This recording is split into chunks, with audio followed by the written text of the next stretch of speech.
शेतकऱ्यांचे साखर उद्योगात मोठी फसवणूक होते. साखर कारखान्याचे ट्रान्सपोर्टर, लेबर कॉन्ट्रॅक्टर आणि ऊसतोडी कामगारांकडून जे नुकसान होतं ते इनडायरेक्टली शेतकऱ्यांचं होतं.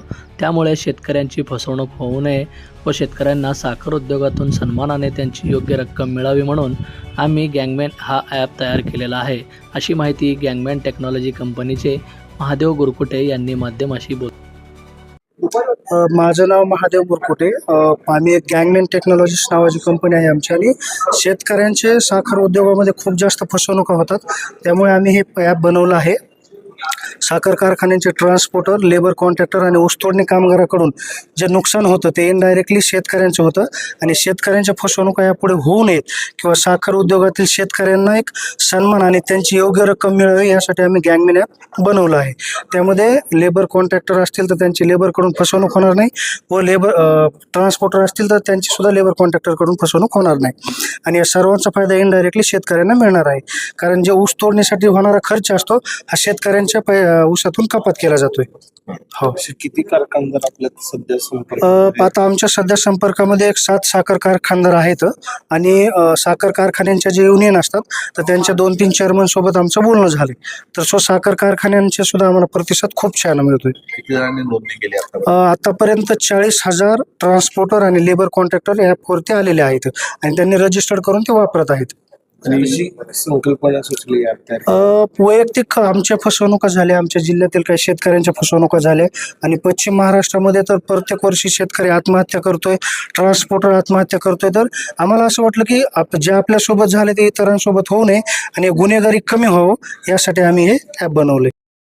नमस्कार, मी वनिता खेडगी दोडमने. मी हे ॲपसाठी इन्व्हेस्टमेंट केली आहे. हे इन्व्हेस्टमेंट करण्याचा हेतू एवढा आहे की जेवढं ह्याच्यावर रिसर्च केलं गेलं त्यातून हे दिसून आलं की सगळी पिळवणूक जास्तीत जास्त या क्षेत्रात पिळवणूक फक्त शेतकरीची होती आहे आणि ते थांबण्याकरता जे काही मदत करता येईल ती मदत करायची अशी मनात एक इच्छा झाली. महादेवनी जेव्हा प्रेझेंटेशन दाखवलं ते प्रेझेंटेशन बघता की शेवट जसं मी मगाशी बोलले की गळीत हंगाम झाल्यावरती सगळा प्रोसेस झाल्यावरती शेवटला जर तुम्ही बघितलं कॅल्क्युलेशन तर त्या क्षेत्रातलं कुठल्याच व्यक्तीकडं शिल्लक काहीच उरत नाही. ना कारखानदार खुश आहे, ना ऊसतोड कामगार खुश आहे, ना कॉन्ट्रॅक्टर, ना ट्रान्सपोर्टर. म्हणजे सगळ्यांचे अकाउंट परत शून्यावर येऊन थांबतात. मग ते परत फसवणूक म्हणजे दरवर्षी वाढतच चालली आहे. ते कमी कसं करायचं यावरती महादेवकडं सोल्युशन होतं आणि महादेव हा स्वतः विक्टम असल्यामुळं मला असं वाटलं की त्याला जास्त ह्या गोष्टीची जाणीव आहे. त्यामुळं तो चांगल्या पद्धतीने शेतकऱ्यांचं मदत करू शकेल.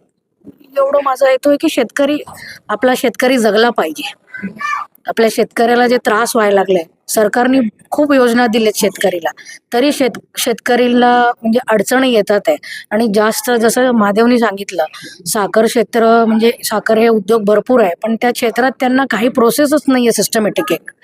आज किती कारखाने आहेत आपल्या महाराष्ट्र राज्यात आणि सर्वात जास्त मला वाटतं सोलापूर जिल्ह्यात कारखाने आहेत.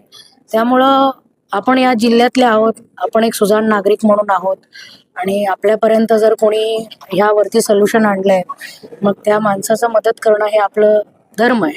त्यामुळं मी त्यांची मदत केली. साखर कारखानदारांनी मग शेतकऱ्यांना काय आव्हान करेल? आव्हान असं करेल की तुम्ही आमच्या प्रोसेस बरोबर या आणि आम्ही 100% तुमचं मदत करण्याचा प्रयत्न करू आणि आम्ही काढण्याचाही प्रयत्न करू. कारण आमच्याकडे 7-8 वर्षाचा डेटा आहे. आम्ही त्या डेटावरून तुम्हाला प्रत्येक ह्याच्यानी मदत करण्याचा प्रयत्न करू. कारण त्याच्याकडं महादेवकडं जे डेटा आहे ते खूप उपयोगी पडणार आहे माणसांना. कारण मल्टिपल ह्याच्यामध्ये त्याच्याकडं ते केसेस झालेत, त्याच्याकडे त्याचा डेटा आहे. कोणी कसं फसवलं, कशातून फसवलं, कशी झाली फसवणूक, कोणाची हत्या झाली, कोणाची आत्महत्या झाली, मला वाटतं त्याच्याकडं भरपूर डेटा आहे ह्यावर. मग त्यावरून त्याच्याकडे सोल्युशन तगडं आहे. मग त्याच्यावरनं त्यांना मदत मिळेल ही अशी मला 100% खात्री आहे. या ऍपची किंवा आपली जी संकल्पना आहे हा. त्याची महाराष्ट्र शासनाला काय फायदा होईल? महाराष्ट्र शासनाला 100% फायदा होणार आहे.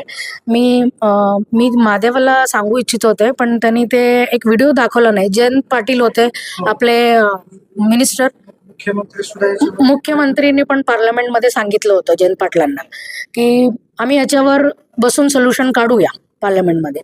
पण ती गोष्ट ते प्रयत्न करतात आहे, पण सरकार हे प्रत्येकपर्यंत पोहोचू शकत नाही ना. असं काहीतरी सोल्युशन त्यांनाही पाहिजे. आम्ही पोहोचायचा प्रयत्न करू मुख्यमंत्री साहेबांपर्यंत. बंधुप्रेम न्यूज चॅनलला लाईक, सबस्क्राईब व बेल आयकॉन दाबायला विसरू नका. धन्यवाद.